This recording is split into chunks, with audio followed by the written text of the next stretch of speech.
Φεβρουάριος θα είναι σαφέστατα ένας μήνας πολύ καλύτερος από τον Ιανουάριο.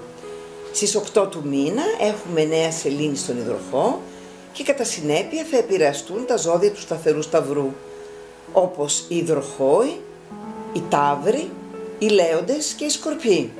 Πρόκειται για ένα πολύ σημαντικό φεγγάρι της χρονιάς με τη συμμετοχή του Ερμή και της Αφροδίτης, νέα ξεκινήματα με βίωνες συνθήκες και πολλή αισιοδοξία για να αντιμετωπίσουμε την καθημερινότητα. Η ερωτική ζωή υπόσχεται πολλά, ενώ η επαγγελματική δράση θα προωθήσει επιτυχώς διάφορα θέματα.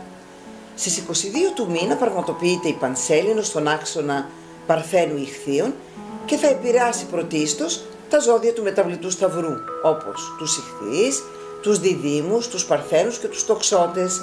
Θα ρίξει το φως σε θέματα υγείας και επαγγελματικής υφής. Στα τέλη του μήνα, η σύνοδος ήλιου Ποσειδώνα θα φέρει απογοητεύσεις εάν εξειδανικεύσουμε άτομα και καταστάσεις. Μήπως όμως έχουμε ανάγκη να ονειρευτούμε? Τα οικονομικά σας μπορεί να αποτελέσουν ένα μέσο άσκησης πίεσης ή επιβολής.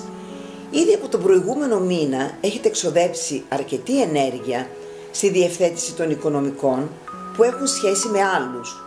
Τα επαγγελματικά σας θα πρωταγωνιστήσουν τη σκέψη σας, καθότι ο Ερμής και η Αφροδίτη συμπορεύονται στο ζενήθ του οροσκοπίου σας και σας ευνοούν.